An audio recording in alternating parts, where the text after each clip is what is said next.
in Tulsa. They deal with borrower issues. If you have an FHA borrower who is not getting workout options and assistance from the servicer, HUD will actually write it up, call the servicer, and the servicer has to produce all of their servicing comments, all the detail on the loan, has to explain themselves. So I don't know if you all know that, but it's very powerful. It really keeps people in line. Okay, yes. Also, kind of a transition that's happened, especially in the last 6 months, that is really developing in part because of these conversations we've been having with this for the last year, is many servicers, including many of them here today, are setting up or have set up special non-counseling hotlines with dedicated staff that are aware of, that is the counselor calling in on this line, and that's really, I think, in part the answer to the question that's being developed. Yeah, that actually answers the next question. Thank you very much. It says Chase has implemented a direct line between nonprofit housing companies, loss and HIF department, with their home preservation office. Is it possible that others could consider this? Yeah. You just responded to that, so let me give you the next one. We all are. We're all moving that way. All right, very good to hear. Very good to hear. What's the best way to handle a client that's always playing the time game? Pays 25 to 32 days on payment late, but is consistent on this habit. Trying, contacting, uncooperative, doesn't want to receive counseling, but every 25 to 32 days they send in something. What's your advice about that? That would really be a loss mitigation issue, unless it's kind of loss mitigation time, I guess. If he's paying after due date prior to the next payment, we're going to make a couple of attempts to contact him and find out if it's a due date issue. Maybe there's an extension that we can do to getting back on track. But it's typically, that's not going to be a large life event. That's going to just be kind of a cycle of cash. All right. Here's another one. Why is it that mortgage companies do not accept counseling agencies' authorization for relief of information? Well, I don't know if that's release or relief. Release. Excuse me, sir. I'm putting the name, but somebody didn't go to the Philadelphia Public Service. All right, so let me start again. Why is it that mortgage companies do not accept the counseling agency's authorization for release of information form? Why do they, the mortgage companies, need to send their own form and require that it be notarized? Counseling agencies are qualified, and this is time-consuming. I feel a sense of distrust. This authorization to be faxed in, but generally they accept them from the counseling agency, and never a notary requirement. So there may be cases, but I think that would be the minority. All right. This one says, what is the best way to save time for the client in a situation where the person cannot afford to live in their home? Should you review the financials with them by phone or face-to-face? Telephone has proven for us to be as effective. And in a metropolitan area where people have transportation issues, parking costs, child care, getting off from work, it's almost impossible for us to reach them timely. So telephone and the ability to use the computer to download worksheets that we might have and start that financial analysis process makes it very clear that if they will engage, we can engage them to give us the time.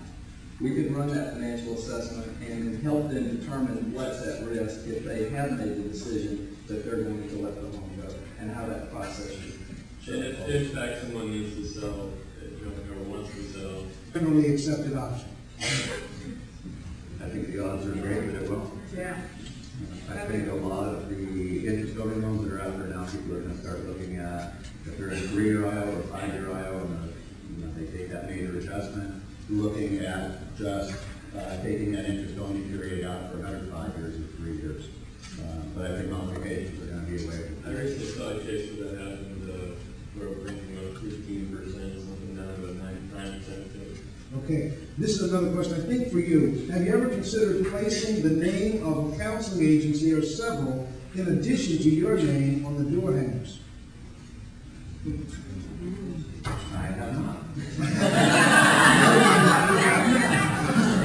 All right, very good, very good.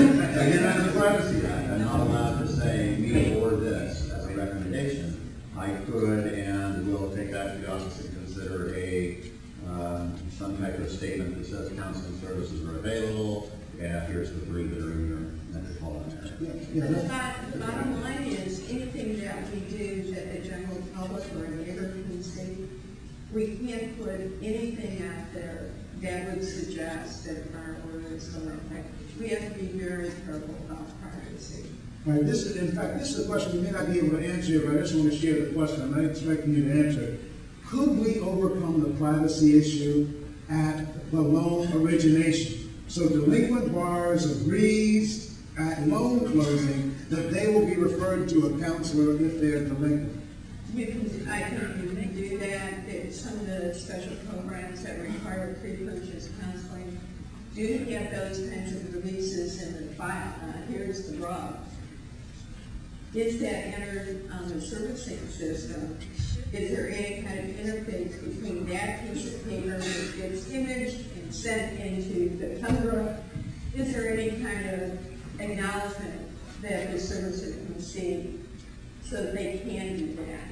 And that's something we all need to work on. That's a good point. We probably need to work together and need some collaboration between the servicers and the counseling agencies, and making sure, just as you're changing other cultural systems, this is another systemic change. Hang on just a second. All right, final kind of questions here. This asks for percentage. If you know the percentage, the answer. If you don't know, we'll keep moving.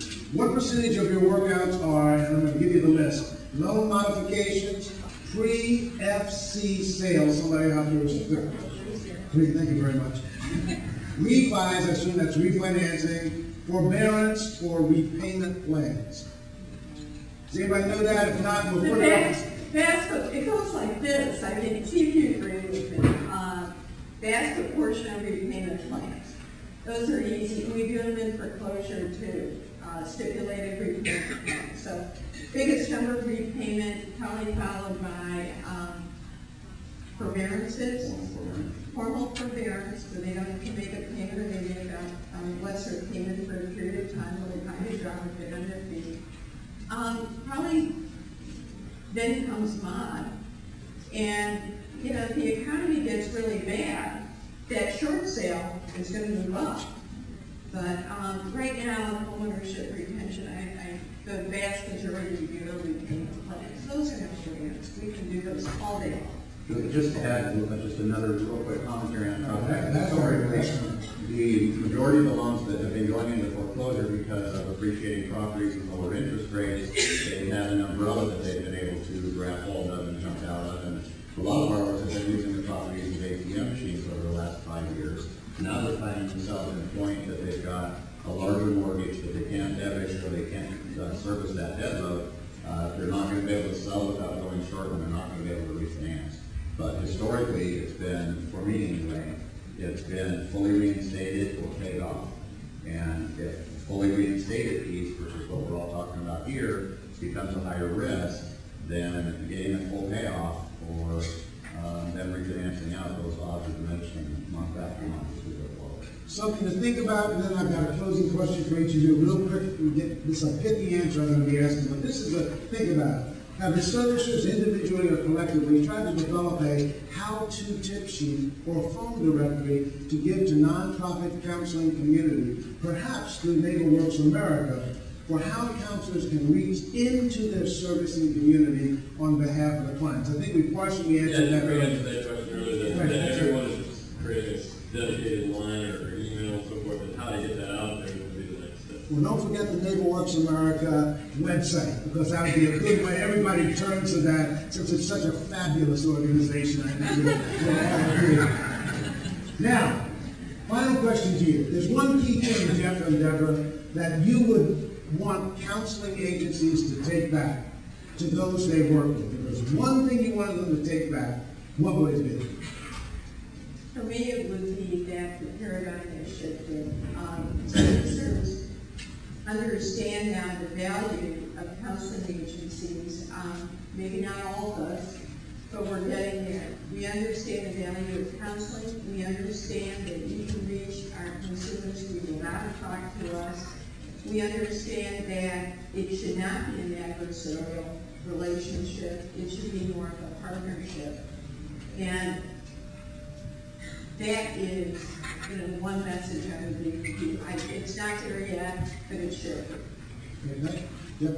There's really not much I can add to Jeff's comments. I think she hit it on the nail. It's, again, having dedicated people, having training, maybe having some counselors come out to some of the servicing shops so they can see our systems, meet the people that we're going to be dealing with, and just a firm understanding that our goals are absolutely totally aligned. We do not want to be foreclosing on these homes. If anything else these folks can give us, we are absolutely more than willing to help get us there. Okay, Dean and Rick, what's the one thing you'd like the servicers to take back to their colleagues who are trying to do a fabulous job? Give us an 800 number. Seriously, if you haven't thought about it, follow the model of other people that are here and get a special team of 4 or 5 people that are trained on understanding counseling and all we've been talking about today, and then provide that 800 email address, so forth, to the counseling industry across the country, whether you got 2 counselors or 50 counselors. Every counseling agency we should have access to that information. I think that would be huge. And I would agree with that. And I say that. Oh, I don't think your mic's on yet. No. He's ready. Is anybody back there? Okay, go ahead. Good. I would say that the training issue, training the locksmith and the servicers as to the value of counseling. You mentioned earlier, if we call someone, ask a question, we get someone that won't go forward with us, we tell our staff to hang up and call again. 5 minutes later, they get somebody else who will. That's the issue we have in dealing with the servicers. So if there's training on that side as to what we do, I think that would go a long way to solidify the relationship. Ladies and gentlemen, I think we've got a group of experts who've come here, been open and answered a wide range of questions.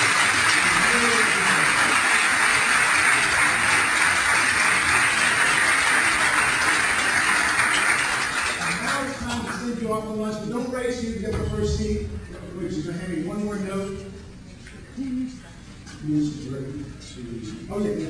I'm supposed to remind you to take your materials with you, but I was going to say that anyway. Next thing is lunch. You're going to have a great luncheon speaker. You're going to have, don't miss lunch. Many of you say this is my time to go to Washington and shop, but don't worry. You're going to have a fabulous luncheon program.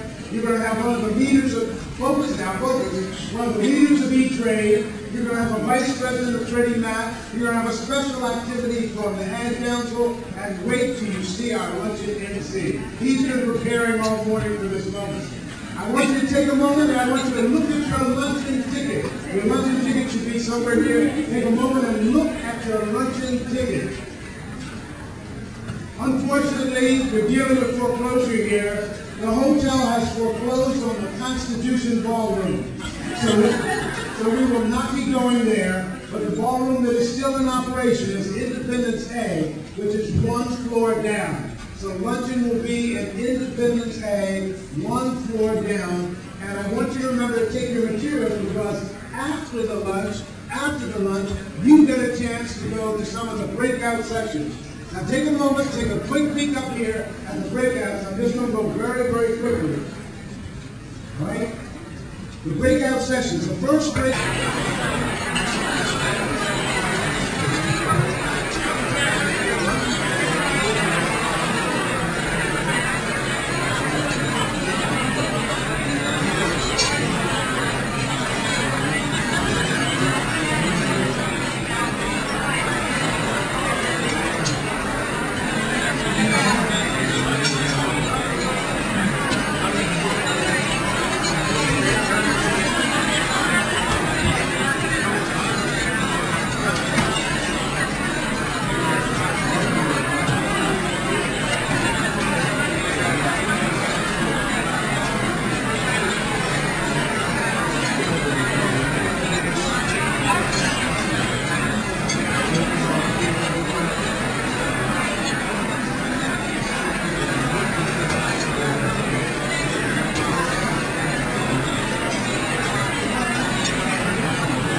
should be recognized.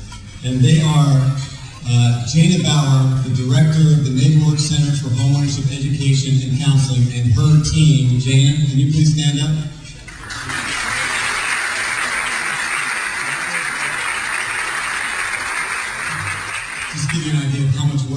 take. You know, Jana was rushing down here to sit down so she could stand up when I told her to. And the director of the Neighborworks Campaign for Home Ownership, Marietta Rodriguez. Marietta,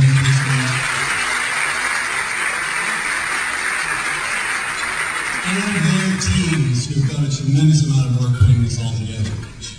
We also could not do this without the support of our partners. And I would just like to recognize those organizations and companies who have stepped forward to sponsor this symposium today. So hold off on the applause until the end, but I would like to recognize Fannie Mae, Bank of America, Freddie Mac, New Century Financial, Citigroup, the Homeownership Preservation Foundation, and E-Trade Financial. Thank you very much for that.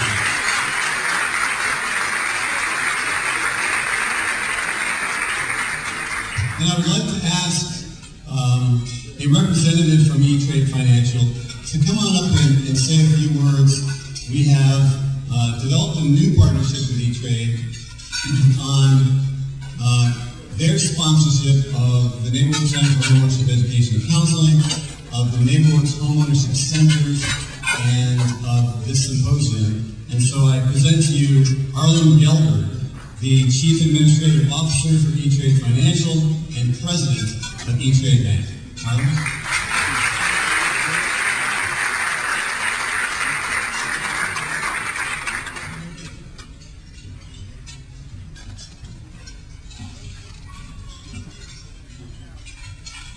Good afternoon. It's my pleasure to speak to the symposium today, and all of you attendees who've taken much time out of your busy businesses and helping the people who need the help to come here to learn more. Corporate social responsibility means being a good neighbor and striving to do what's right. E-Trade is committed to investing in communities through nonprofit partnerships, employee volunteer work, and corporate contributions to increase financial literacy and improve our neighborhoods. E-Trade, as you may know, is a leader in online financial services where our business depends on individuals who are willing to take some responsibility in their own financial decisions.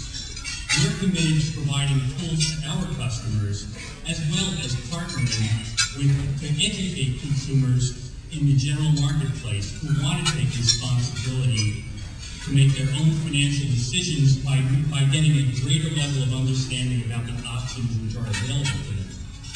As part of this responsibility, it's critical that we gain the trust and the confidence of the individuals who will choose E-Trade in the future. We're also dedicated to expanding our unique services to low and moderate income communities, where we can make a tangible difference in the quality of life for the people who we serve. Our approach has evolved over time as we've examined our ability to affect change. The issue for us, however, is that we have no physical branches. But by the way, as you know, part of our organization's E-Trade Bank, we're the 8th largest savings bank in the country.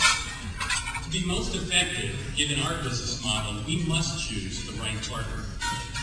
And one of those partners is Neighborworks, where partners can bring about a positive impact in the communities where we live and work.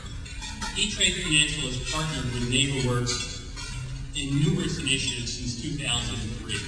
Historically, we've invested and committed over $150,000, and more recently, we've committed to an additional $275,000 over the next 4 years. Consistent with E-Trade's business model, the Neighborworks initiatives help bridge the digital divide. We provide key resources, and E-Trade has been instrumental in providing resources through 2 particular initiatives, one being PeaceToMyHome.org, as well as the Neighborworks Home Ownership Centers. With PeaceToMyHome.org, we promote financial literacy with tools and content addressing the needs and issues that consumers have relative to mortgage lending, as well as mortgage loan affordability and debt calculators.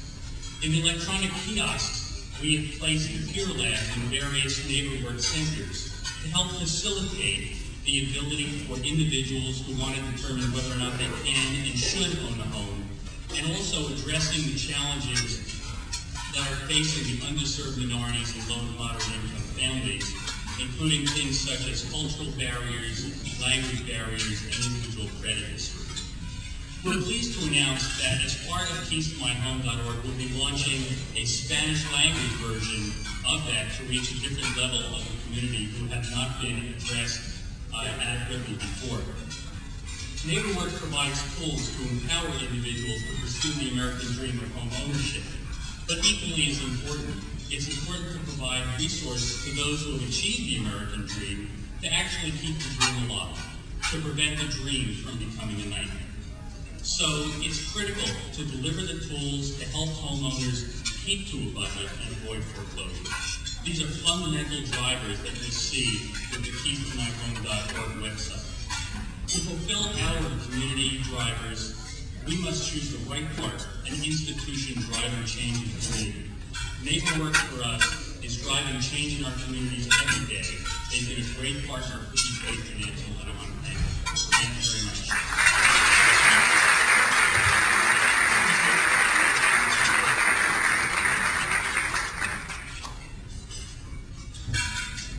Okay, now we're going to give you about 7 minutes to eat. We'll be back with the rest of the program. Thank you.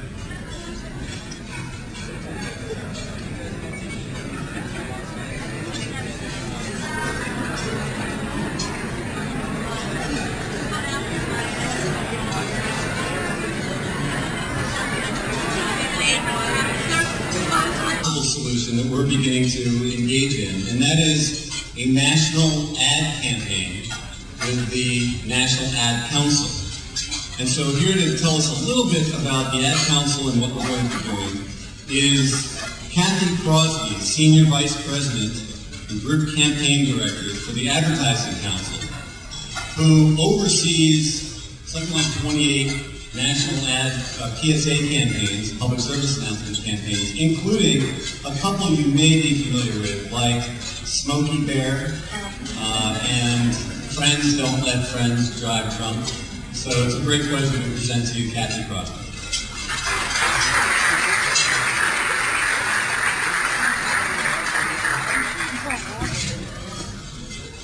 Good morning. Thank you so much for having me. I have approximately 9 minutes and 30 seconds, so I will try to really focus my time.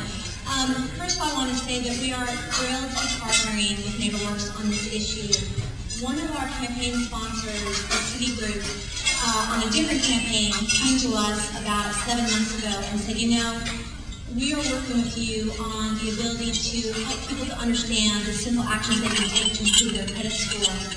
But I have an issue that we believe is even more pressing, and that is foreclosure prevention. And really it started us down this path of working with you on this issue that we consider to be incredibly pressing and incredibly important. So I wanted to spend just a few minutes talking to you about the Advertising Council so you get a perspective of who we are and what we do, and then I'll talk for just a moment about the campaign. The Ad Council, our mission is to select a few issues that we can make a measurable difference on, and these issues are ones that we consider to be of critical importance to the health and well-being of the American public. And one of the things we do is we strive really to make a measurable difference, because what we are trying to do is change the way people think, change the way people act, and it's so much harder to do that than to convince someone to buy a new car or a certain airline ticket. And so everything we do has to be completely measurable. And we have roughly 50 campaigns in our docket in 3 different areas: health and safety, education, and community. And we believe that campaigns we take on will either save lives or improve the quality of life. And of course, this issue will obviously improve the quality of life of so many Americans.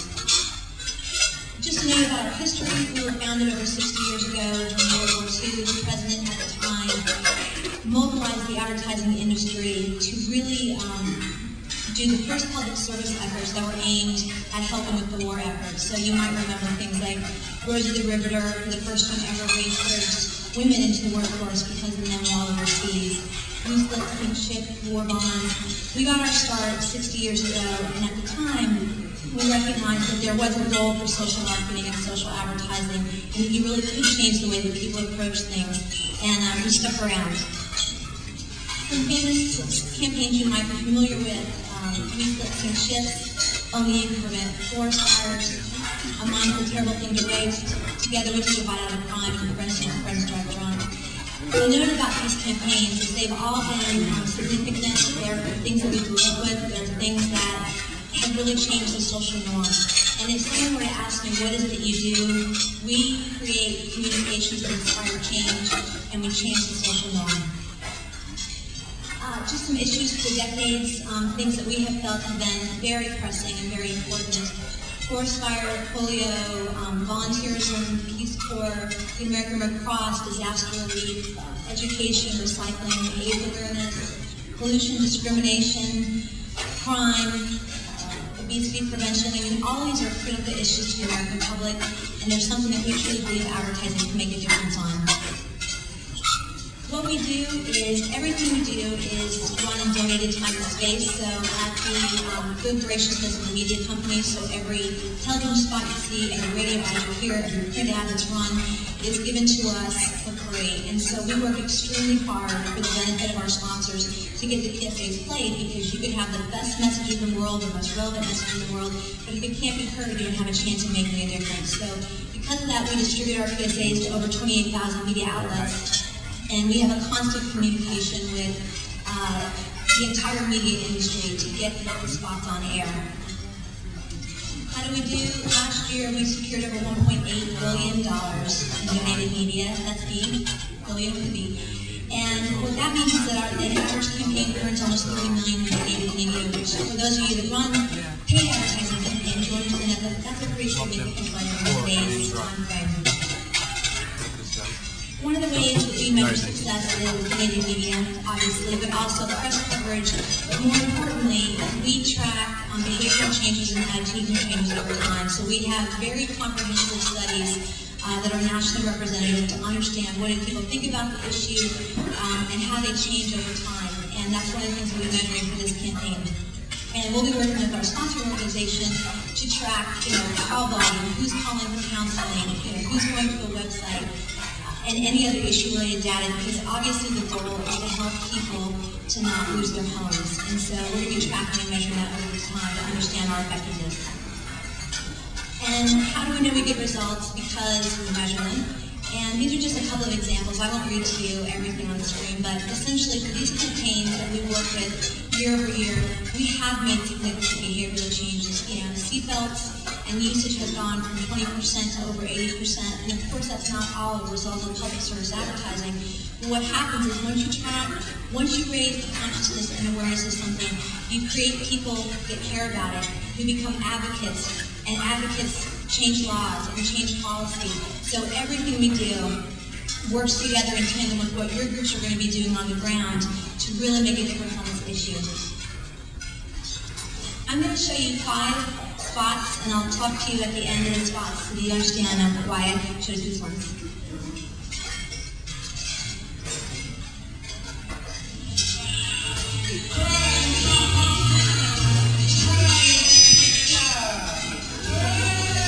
Way too many. But what if you've had just one too many? Buzz driving is drunk driving.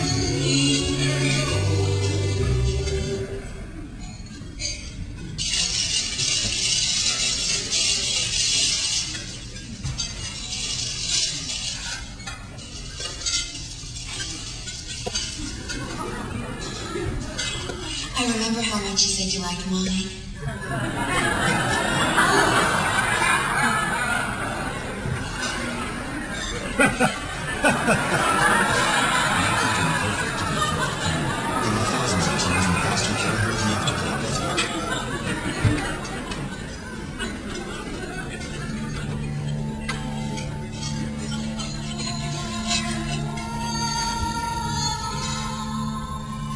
There's a lot of talk out on the street about his mother.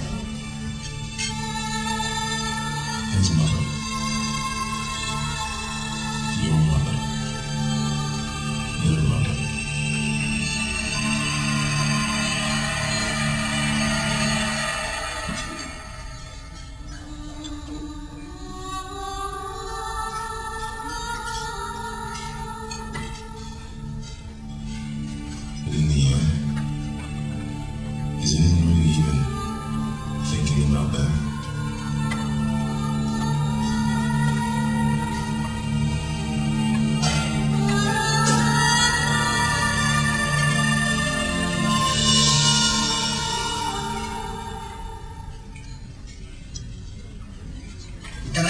questions about the apartment on Park Street. What was your name?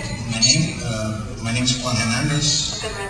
Hello, my name is Sanjay Kumar. I'm calling about the apartment on Park Street. My name is Tyrone Washington. I'm calling about the apartment on Park Street. I use a wheelchair. Hello, my name is Graham Wellington. I'm calling about the apartment for rent on Park Street. Is that still available? Yes, it is. There is. Housing discrimination is illegal. If you think you're going to get it,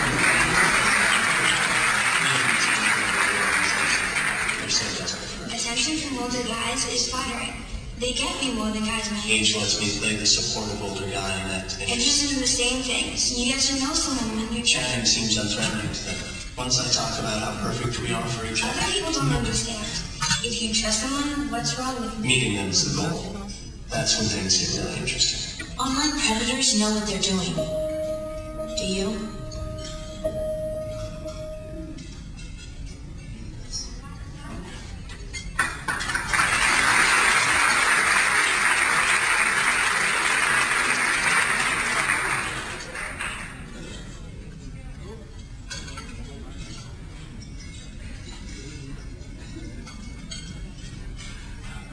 How to choose those spots? Well, at one point in time, our sponsors for all of those different issues, drunk driving prevention in the Department of Transportation, foster care and getting kids adopted out of foster care with the Health and Human Services Department, online sexual exploitation, housing discrimination, illegal gun use and prevention with the Department of Justice. At one point in time, our sponsors thought that all of those issues were insurmountable and that nothing could be done to make a change. But we don't believe that. And even though it's advertising changes the way people think, it changes the way people see a situation, and it changes the way people act. And if we can raise awareness on an issue and really get it into their consciousness, you can change the way people approach a problem. So, what we have for you moving forward is what we consider to be an unprecedented partnership. And it's really an industry-wide partnership, and it is unique in that it includes lenders, obviously borrowers, insurers, Freddie and Fannie, servicers, not-for-profits, and the Housing Policy Council. And this is a huge, dynamic, industry-wide undertaking to make a difference on the issue of foreclosure prevention. And I'm not going to really focus on the problem. I think that you guys have been spending a lot of time today understanding what the problem is. But let me just tell you that from our perspective, and we're really new to this game in terms of foreclosure prevention, everybody loses. Families lose a home, lenders lose, and communities lose. And we think there's something we can do about that. And really, the reason why it's so urgent, I guess, for lack of a better word, it's a gathering storm, or a perfect storm. There's so many economic indicators that are helping us to understand that people are in trouble. And if you look at the mortgages and you look at the, the no interest only mortgages, and you look at the credit card debt and the bankruptcies, you understand that it's a perfect storm. And, I think everybody in this room is going to be working incredibly hard to make a difference. And so what we're going to be, which people can work with, is help people to understand that if you're in trouble, you don't have to give up, that there are options, and potentially up to 50% of these people that are in distress, their homes can be saved through all sorts of different things, 24/7 crisis counseling, debt management, remediation, you name it, you know it much better than I do. And so our job with communications are to get people who are afraid to pick up the phone and call for help. And we think that we can do that, and with Neighborworks as our partner on the ground, from a counseling standpoint, we think that we're going to be providing enough of an opportunity for people in trouble to stop and say, I can take a risk, and I can call them for help. And that's the goal of this campaign. We are just getting underway. We just signed on an agency last week, who's a fabulous agency who has a lot of experience in the financial services area, and we're on our way, and we'll be back to you. Thanks so much. It's partnering with many others, many of you in this room, in fact. There's a list of the 17 organizations that are all coming together to work on this ad campaign. So thank you to all of you who have stepped up to the plate to support us. It is the Vice President, Expanding Markets at Freddie Mac, For over 30 years, he's been a champion, a leader, an expert in the area of affordable housing and community development. He is a very special friend to Neighborworks America, to our campaign for homeownership, to our Neighborworks Center for Homeownership Education and Counseling, and to these symposia. Freddie Mac supports every one of our symposia. They say you decide the topics. Whatever is important to community development is important to Freddie Mac. We support you. So thank you. Here's just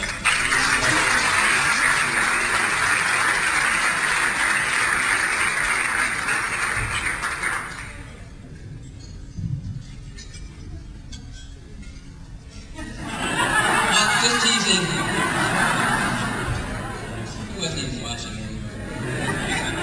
Well, thank you, Paul, for those kind words. Freddie Mac is delighted to support this symposium and all the symposia.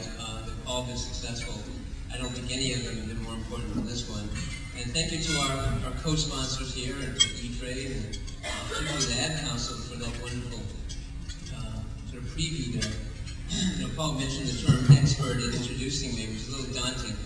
I'm not sure any of us are true experts, but it reminds me of something. A few years ago, I can't say which HUD secretary, one of our esteemed HUD secretaries, when I was introduced to him, the person introduced me to the secretary said, "This is Craig Nicholson, he's an expert in affordable housing." The secretary looked at me up and down and said, "Expert, huh? My definition of an expert is someone who lives 100 miles away, has no responsibility for implementing what he recommends, and shows slides." I just want you to know I live 15 miles away, I'm fully accountable for what I say, and I wouldn't dare compete with what Kathy just showed you. There's no slides. So Paul mentioned that we have been engaged in supporting this symposium for years now. They've all been great. Been a lot of timely topics, but I don't think there's ever been one topic as important as the one that you're participating in here today. This is the most important. Whether you call it sustaining the game, whether you call it, I guess, my theme, which is homeownership, creating a homeownership safety net, whatever we call it, it is the most important factor. It's the new frontier for us. It is really going to be what stands between homeowners realizing that fulfilled dream of homeownership and perhaps having a horrible nightmare. It is, in fact, and I don't want to be overly dramatic about it, but I think it will mark your legacy in this field, at least for the next 5 years.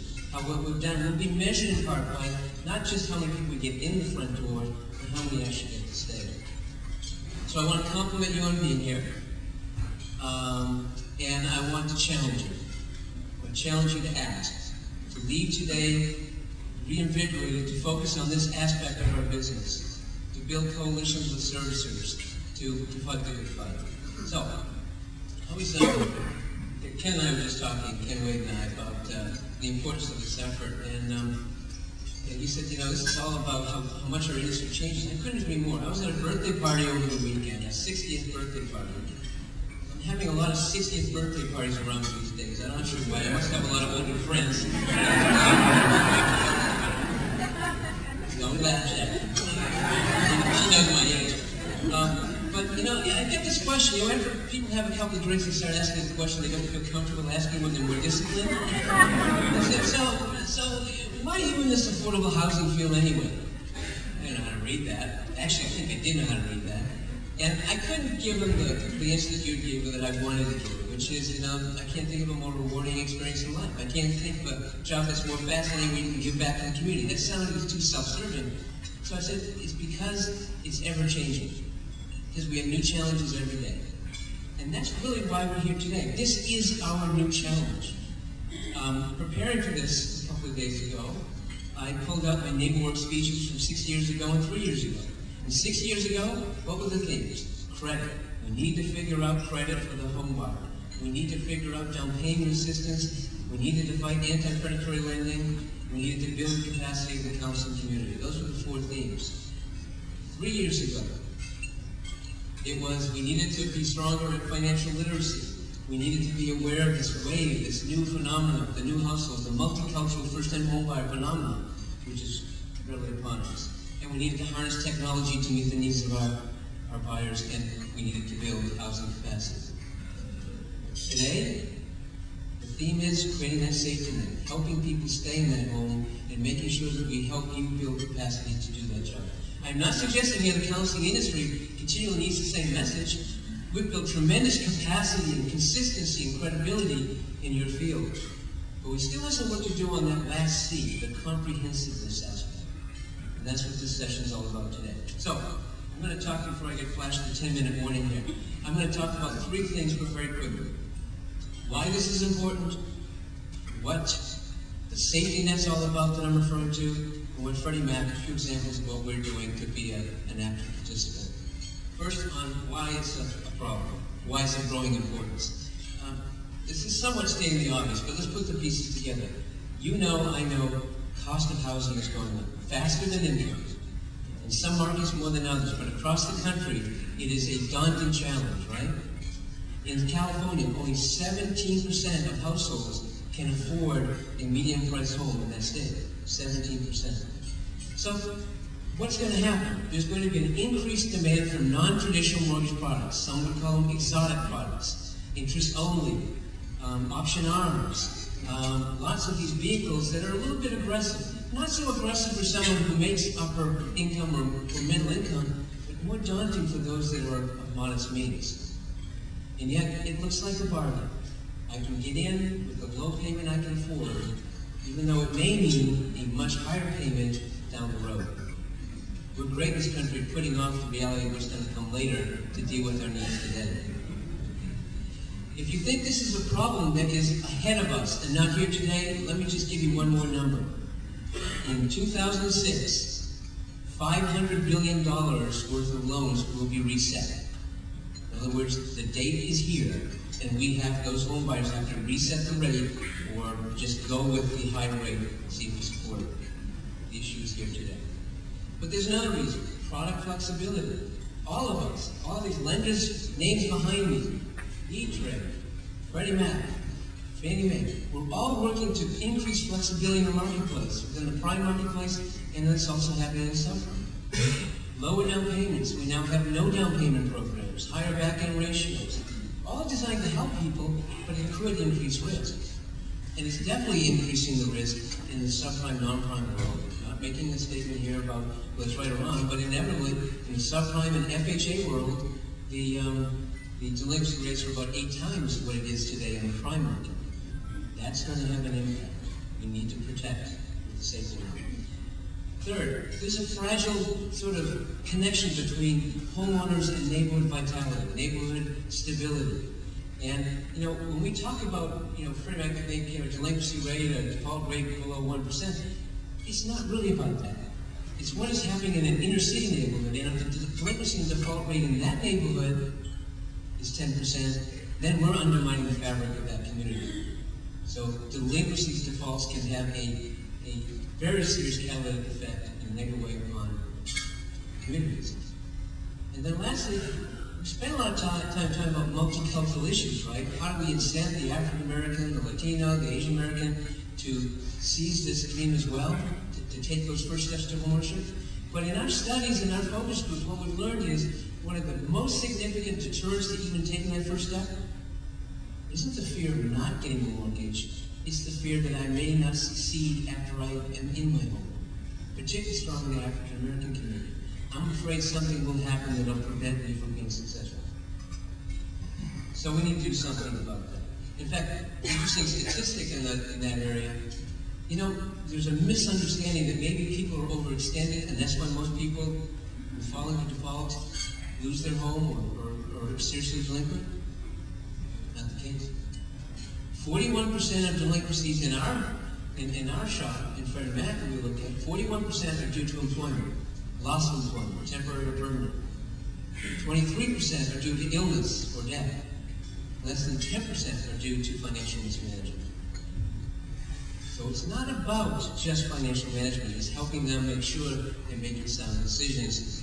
And then moving on to the safety net, creating a safety net. So what do I mean by safety net? It is not post-purchase counseling. We've been using the term post-purchase counseling. I've been using the term post-purchase counseling for probably most of those 30 years that Paul mentioned, 30 plus years. And I think post-purchase counseling has become more rhetoric than reality. People don't listen, aren't motivated to hear the good guidance you have when they got what they were looking for. They're in their home. So what is the safety net? I would suggest it's more like a bridge. A bridge with 7 spans. And as you know, bridges only work if all 7 of those spans are in place, right? First span, financial literacy. We need to be continuing our efforts in financial literacy well before they contemplate homeownership. Secondly, second span, pre-purchase counseling. That's where we explain the importance of working with your servicer. If you ever get in trouble, don't be afraid to pick up the phone and call me, your counselor, but also know that your servicer is your ally. Third span, early delinquency intervention. Deal with it when it's a minor problem before they dig themselves into a serious hole. Fourth, probably the most important, I would suggest, default resolution. That 45 to 60-day period where you either can recover from your temporary problems or you sink deeper and deeper into that abyss. Fifth, loss mitigation activity. Sixth, foreclosure prevention. And seventh, and perhaps in some respects also one of the most important, anti-predatory public education. Actually, I suggest anti-predatory policy programs and public education. We need to continue those. If we do all of those things, we can be successful. If we don't do all those things, then they're going to fall through whatever span on that bridge is not fully constructed into those turbulent waters of foreclosure. So what is Freddie Mac doing about it? Lasted like 3 seconds here. Well, we're doing a lot of things, I think, and I don't want to suggest that we have all the answers, but we are really engaged in this fight. You heard Ingrid Beckles this morning. You know that. You're going to hear some more of our speakers this afternoon speaking on this issue. Three examples of this. First, research. Ingrid, if you went to her session, you heard her talk about the Roper study. We did a study about 5 years ago called the Freddie Mac Counseling Study. Some of you know it as the Zorn Study. Are you familiar with that? It's the first and really only empirical study that proved that homebuyer counseling does work. I saw Peter Zorn in the hall the other day and I said, do you know you're a folk hero among the counseling world? He said, really? Like Paul Bunyan? I said, no. But the Roper study could be equally significant because as you heard this morning, I hope, you know, we found some amazing things. We found that half of the people who are in foreclosure never talked to the servicer. Not once. They got letters, they got calls, they never responded because they didn't think they were aligned with that servicer. We've got to change that. 9 out of 10 people in this survey said that had they known there were alternatives to foreclosure, they absolutely would have talked to the servicer. And 2 out of 3 said, gee, if I knew counselors were out there to help me, I would have sought their help as well. That's like an open opportunity for us to see. We need to be able to work with the service to make that a reality. So what are we doing about that? Well, this afternoon at one of the 1 o'clock sessions, Bill Merrill will talk about what we call our high-touch servicing pilots. This is all about that 45 to 60-day window I talked about, you know, where people fork in the road, whether they recover or not. And what we're asking nonprofit counseling agencies to do, working with some of the national lenders across America, some of whom are represented behind me here on that list, we're asking them to work with us to try to cure. So we're asking the counselors to reach those that the servicer has never been able to reach. And what we're finding is remarkable results. They've reached over 12,000 buyers so far in the first 6 months. Maybe 9 months. We found that a goodly portion of them are actually able to be worked out. We're saving their homes. Only because we're trying to connect the dots here, something that should be readily obvious. The servicer needs the help of the counsel of the world to be more successful. You'll hear more about that this afternoon. And the last of these 3 areas is outreach and education, something that we have a lot of passion for in Freddie Mac. I'm not going to bore you with our litany of things we've done. We've done a lot of them with Neighborworks and with Luncheon. But I'll mention 2 briefly. One, it's been around for 5 years. One that's brand new. The one that's been around, you might suspect, is Don't Borrow Trouble. Jackie Pryor, who's in the audience here, is sort of an architect of Don't Borrow Trouble. It has lasted for 5 years. Talk about sustaining. This has really been a long-term success. Over 43 state and local agencies now, still viable. We've got a number of others. We'll be up to 50 by the end of this year. We get together and talk among all of the participating organizations across the country annually. It's really become a success story. Why? Because it still remains a huge variety that we need to deal with if we're going to help people be successful. The other one is quite different. You know, we're looking for different ways to reach people with the message without being too preachy. So the latest one that we haven't even formally announced, I wish someone was in the audience writing the notes, is no escrow lottery. It's the notion of a telenovela. Everyone know what a telenovela is, right? I've seen some notes. Telenovela is my interpretation, is sort of a Latino soap opera. They're very dramatic, very engaging, very popular in the Latino community. And it's all in Spanish, it runs on cable television, and will continuously now going forward. And implicit in this interesting story of families and great relationships, there is an underlying theme around financial management, financial literacy, credit, home ownership, predatory lending, all those sort of things we want people to understand, but we don't want to preach at it. So that's sort of implicit in the storylines of a 13-episode series that we'll be running with our lenders across the country. Different approaches, trying different things so we can get the message across to the consumers. We're also, as was mentioned, Paul mentioned, Kathy mentioned, we're an active participant and very strongly supportive of the Ad Council campaign and the good work that Marietta is leading for Neighborworks. So let me sum up before I get flashed the big sign there. Give me a sign there, Jimmy, wherever. 2 minutes. Do this for fun. Well, my message is really quite simple to you. We need your help. I think the nonprofit community is the key to our success in creating this safety net.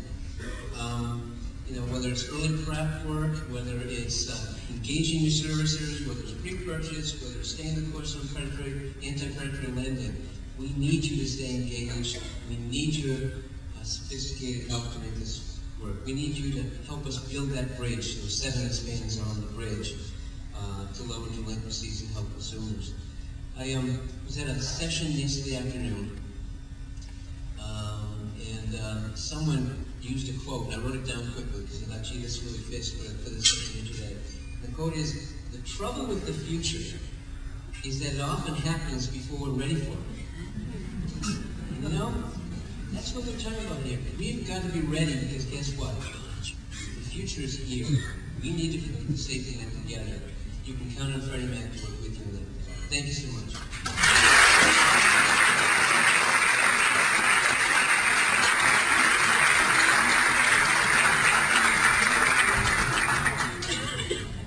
Okay, I think we have time for a couple of questions. I just said to Craig 2 or 3, depending on how long his answers are. So is there anybody who'd like to address a question to Craig? Or none if there aren't any. Anybody back here? Not yet. You know, we're first working with cable television networks and our nonprofit partner in this, the Community Reinvestment Association in North Carolina, that put it together. It's really good. We had nothing to do with the filming and the wonderful characters. They're all non-actors, but they're just, I got to tell you, I got all caught up in it. I didn't really understand half of it, and I got all caught up in it. I didn't understand some of the financial literacy parts. But absolutely, we're beginning in the Southeast with one of our partners, BB&T, and there are a number of other lenders that are signed on now. So I think you'll see a lot more of it in the next 12 months. Persons that we need to be talking with from the company. Yeah, in terms of telephone numbers, let me.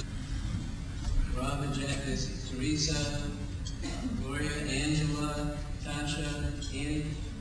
A lot of us are here. Pick out one or more of them, give them your card, and they will absolutely call you back. And if they don't, I'll give you my card and we'll make sure. Other questions?